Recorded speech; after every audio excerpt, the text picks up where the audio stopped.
ہماری محبت رسول اللہ کے ساتھ ایک علامتی ہے، جبکہ صحابہ کرام نے محبت کا حق ادا کیا۔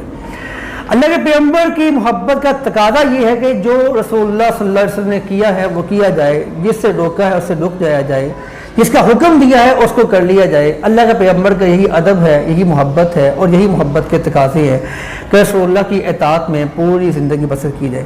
اللہ کے پیغمبر کی اطاعت میں صحابہ کرام نے کس طرح زندگی بسر کی، آپ کو 2-3 واقعات بیان کرنا چاہتے ہیں تاکہ ہمیں بھی سمجھ آ جائے ہمیں پیغمبر سے کس طرح محبت کرنی ہے۔ نبی علیہ السلام کے صحابی اللہ کے پیغمبر کے پاس ملنے کے لیے آئے ہیں، تشریف لے کے آتی ہے۔ نبی علیہ السلام نے دیکھا کہ ان کے ہاتھ میں سونے کی انگوٹھی ہے۔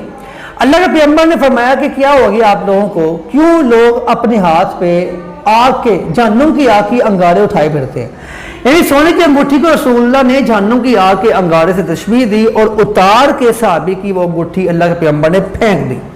جو لوگ سونے کی انگوٹھی پہنتے ہیں وہ اندازہ کرے کہ کیا ان کو واقعی ہی رسول اللہ سے محبت ہے، یا وہ اپنے سسرال یا بیوی کی محبت میں رسول اللہ کی محبت سے زیادہ گرفتار ہے کہ وہ بیوی کی محبت میں سونے کی انگوٹھی پہن لیتے ہیں، لیکن پیغمبر کی محبت میں اسے آگ کا انگارہ سمجھ کے وہ پھینکتے نہیں ہیں۔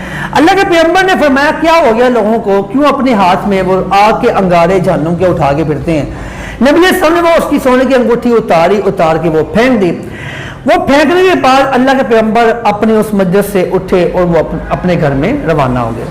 صحابہ کرام نے بعد میں وہ صحابی رسول سے کہا کہ یار اٹھا لو، نہ پہننا، اس کو تم بیچ دو، تمہاری بیوی کے بچوں کے کام آ جائے گی۔ لیکن صحابی رسول اللہ سے محبت کا جذبہ چیک کریں، اور اس کے واللہ لا آخذہ وقد طرحہ رسول اللہ، اللہ کی قسم جس کو رسول اللہ نے پھینک دیا ہے میں اس کو دوبارہ نہیں اٹھا سکتا۔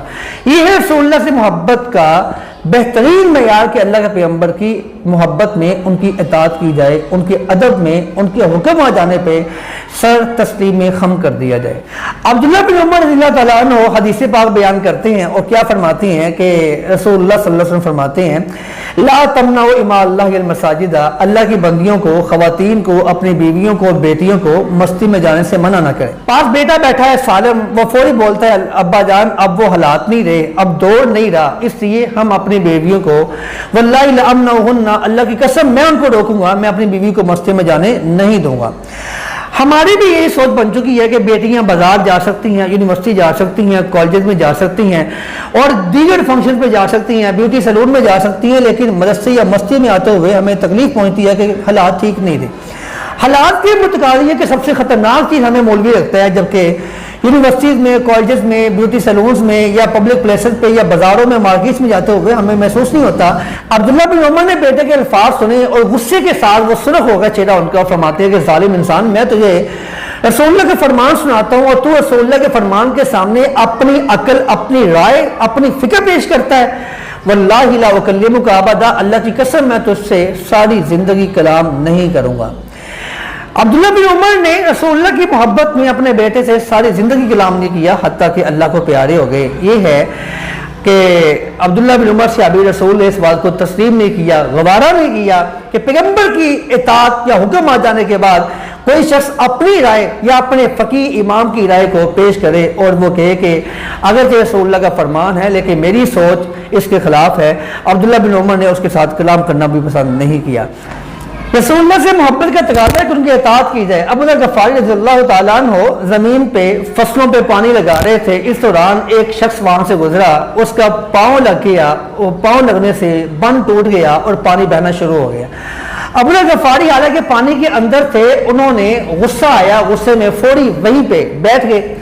بیٹھنے کے بعد غصہ ٹھنڈا نہ ہوا، فوری وہیں پہ دوبارہ لیٹ گئے، یہ بھی پرواہ نہ کی کہ نیچے کیچڑ ہے، پانی ہے، سب کچھ میرے کپڑے خراب ہو جائیں گے۔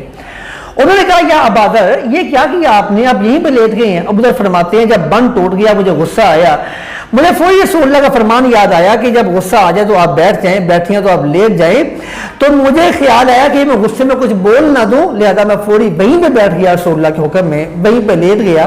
صحابی رسول نے پیغمبر کا حکم آنے کے بعد ایک لمحہ بھی توقف نہیں کیا اور وہیں پہ وہ کیچڑ پہ بیٹھ گئے اور لیٹ گئے۔ یہ تقاضا ہے رسول اللہ سے محبت کر کے، اللہ کے پیغمبر کی محبت میں جو پیغمبر نے دیا بس وہ لیا جائے اور دین میں اضافہ نہ کیا جائے۔ سیدنا کعب بن عجرہ رضی اللہ تعالیٰ عنہ مسجد میں داخل ہوتے ہیں تو کعب بن عجرہ کیا دیکھتے ہیں، عبد الرحمن بن حکم وہ جمعہ پڑھا رہے ہیں بیٹھ کے،